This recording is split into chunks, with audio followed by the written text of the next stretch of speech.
Bismillahirrahmanirrahim. Para jamaah yang Allah muliakan, bab yang ke-113, Al-Imam membawakan bab dengan judul Idza aqbala jami'an. Ketika seseorang menghadap orang lain, maka dia menghadapkan seluruh tubuhnya. Ya. Wa idza adbara jami'an. Ketika dia membelakangi, maka dia membelakangi dengan seluruh tubuhnya. Ya, tidak setengah-setengah. Ya. Ketika berhadapan dengan seseorang, maka hadapkan seluruh tubuh kita. Ini di antara adab. Ya, jangan sampai kita berbicara dengan seseorang, ya, tapi kita menghadapkan sebagian dan tidak menghadapkan sebagian tubuh kita. Ini di antara hal yang kurang, ya, di dalam adab atau akhlak dalam bermuamalah. Penulis membawakan dalil hadis yang ke-192 an Musa bin Muslim, dari Musa bin Muslim, maula ibnati Qarid, ya, seorang maula dari anak perempuan Qarid.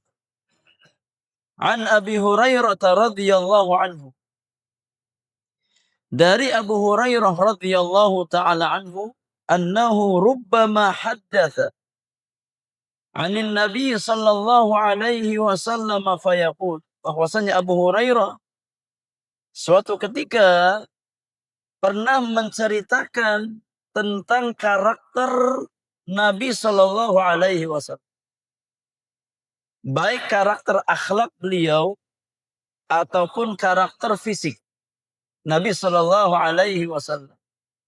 Karena seseorang itu punya dua sisi. Yang pertama khuluq, yang kedua khalq. Ya.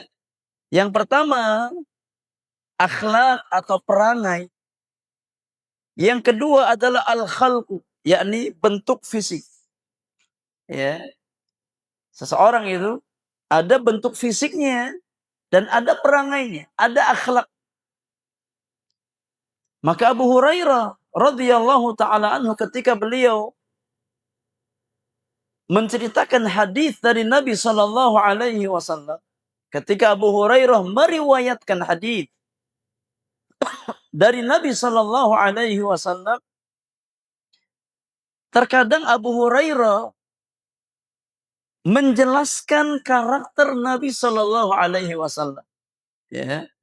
Abu Hurairah tidak menyebutkan langsung nama Nabi atau sifat Nabi sallallahu alaihi wasallam.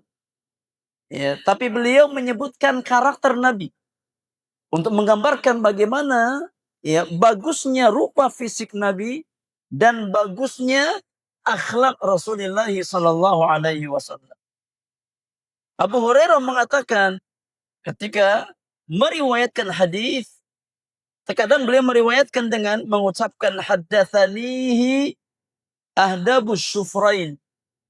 Ya, menceritakan kepadaku sosok yang, yakni bulu matanya lentik, ya, bagus, panjang, ya, abyadul kashaini, yakni perutnya itu putih, yakni kulitnya berwarna putih. Ini menunjukkan betapa bagusnya fisik Rasulullah sallallahu alaihi wasallam, ya, yakni bulu matanya panjang. Biasanya orang itu kalau bulu matanya panjang menunjukkan apa? Menunjukkan keindahan. Ya. Demikian pula warna kulit yang putih menunjukkan keindahan fisik seseorang. Maka Abu Hurairah di sini meriwayatkan dengan menjelaskan rupa fisik Rasulullah sallallahu alaihi wasallam. Kemudian setelah Abu Hurairah menjelaskan bagusnya fisik Nabi sallallahu alaihi wasallam, yang kedua beliau sebutkan bagusnya karakter akhlak Nabi sallallahu alaihi wasallam dengan mengatakan idza aqbala jami'an. Ketika Nabi Shallallahu Alaihi Wasallam menghadap sesuatu, Nabi hadapkan seluruh tubuhnya. Ya. Wa idza adbara jami'an. Ketika Nabi Shallallahu Alaihi Wasallam membelakangi, maka Nabi membelakangi dengan seluruh tubuhnya. Ya. Ada orang di belakang kita ngobrol. Ya Pak, gimana menurut antum? Oh iya, ya menurut saya kayaknya kurang baik. Tapi Nabi ketika menghadap dengan seluruh tubuhnya. Nah, ini lebih beradab. Ini lebih berakhlak. Ya, Abu Hurairah ingin menjelaskan dalam hadis ini, ya, bagaimana kesempurnaan akhlak Rasulullah sallallahu alaihi wasallam. Hatta dalam masalah bermuamal dengan manusia. Ya. Ketika Nabi sallallahu alaihi wasallam diajak bicara oleh seseorang, maka Nabi sallallahu alaihi wasallam menghadapkan seluruh tubuhnya, enggak setengah-setengah. Bukan hanya menoleh dengan wajahnya, ya. Tapi Nabi hadapkan seluruh tubuhnya. Ini menunjukkan bagusnya apa? Akhlak, ya. Mulianya akhlak Nabi kita Muhammad sallallahu alaihi wasallam.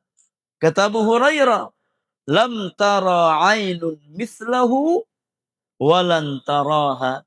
Ya, yakni mata-mata manusia belum pernah melihat sosok manusia yang bagus fisik dan akhlaknya seperti siapa?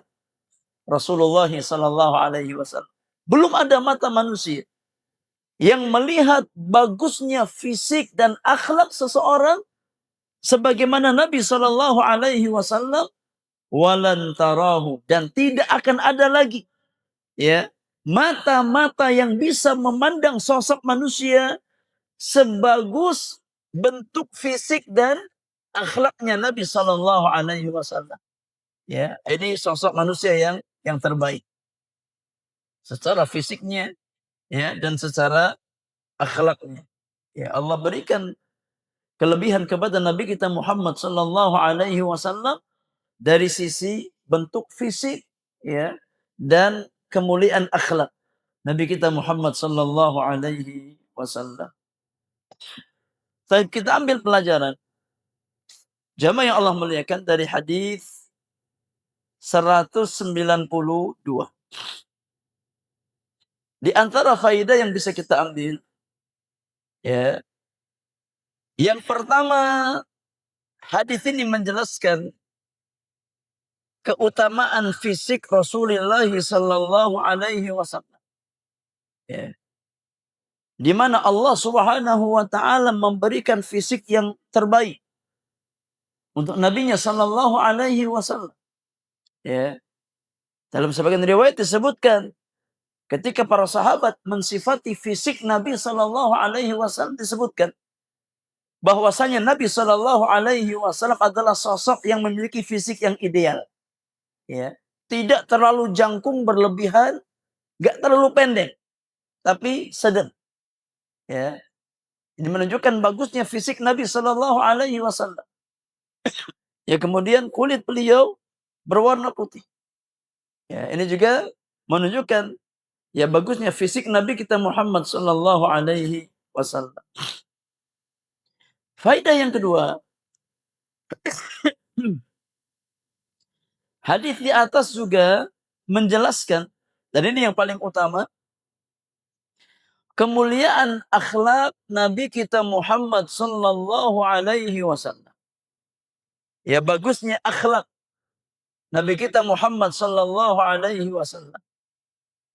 Ya, dan orang-orang beriman diperintahkan oleh Allah Subhanahu wa taala untuk meneladani akhlak Rasulullah sallallahu alaihi wasallam. Ya, setiap mukmin, setiap mukminah diperintahkan oleh Allah untuk meneladani akhlak dan perangai Nabi kita Muhammad sallallahu alaihi wasallam. Allah Subhanahu wa taala berfirman, "Laqad kana lakum fi Rasulillahi uswatun hasanatun liman kana yarjullaha wal yawmal akhir wa dzakarallaha katsira." Kata Allah Subhanahu wa taala, sungguh telah ada suri tauladan yang baik dalam diri Rasulullah sallallahu alaihi wasallam. Bagi siapa? Bagi orang-orang beriman, ya, yang mengharapkan perjumpaan dengan Allah dan hari akhir. Maka ayat yang mulia ini mengandung perintah untuk meneladani akhlak Rasulullah sallallahu alaihi wasallam. Ya. Dan jemaah yang Allah muliakan, perkara akhlak di dalam Islam bukan perkara yang kecil, bukan perkara yang remeh. Ya. Akhlak memiliki nilai yang sangat tinggi di dalam Islam. Ya. Rasulullah sallallahu alaihi wasallam mengabarkan, tidak ada sesuatu yang lebih berat nilai timbangannya di dalam timbangan kebaikan seorang hamba min husnil khuluq, daripada akhlak yang mulia. Ini menunjukkan bahwasannya akhlak yang mulia memiliki nilai yang sangat besar di sisi Allah Subhanahu wa taala. Dalam hadis yang lain, Rasulullah sallallahu alaihi wasallam juga mengabarkan, ya, inna min ahabbikum ilayya wa aqrabikum minni majlisan yaumal qiyamah ahasinukum akhlaqa. Kata Nabi sallallahu alaihi wasallam, orang yang paling aku cintai di antara kalian dan yang paling dekat majlisnya denganku di hari kiamat nanti adalah yang paling bagus akhlak. Ya. Maka semakin bagus akhlak seseorang, semakin dekat majlisnya di hari kiamat dengan Nabi sallallahu alaihi wasallam. Ya. Dan semakin buruk akhlak seseorang, maka semakin jauh majlisnya dari majlis Rasulullah sallallahu alaihi wasallam. Maka ikhwani wa akhwati fillah, jangan sekali-kali kita meremehkan masalah akhlak. Ya.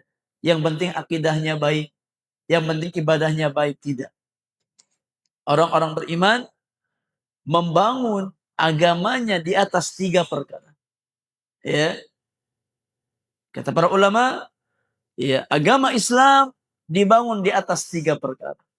Yang pertama adalah al-aqidatus sahihah.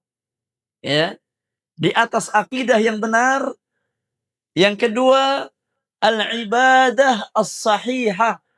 Di atas ubudiyah, di atas ibadah yang benar. Kita wajib meyakini atau memiliki keyakinan yang benar, memiliki akidah yang benar. Ya, kita wajib beribadah kepada Allah Subhanahu wa taala dengan ibadah yang sahihah, yang dituntunkan oleh Allah dan Rasulnya sallallahu alaihi wasallam.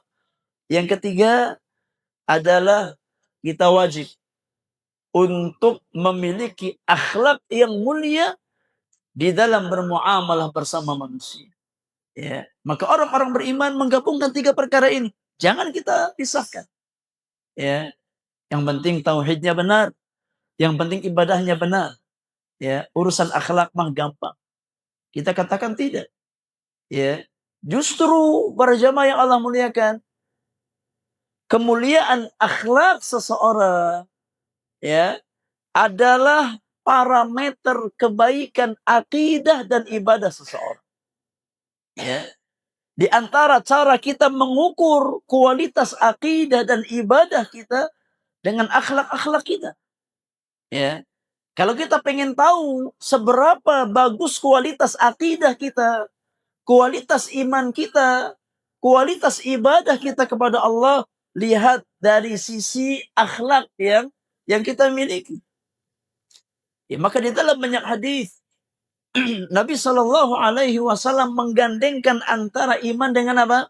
Dengan akhlak yang mulia. Di antaranya hadis Abdullah bin Umar, ketika Nabi Shallallahu Alaihi Wasallam bersabda,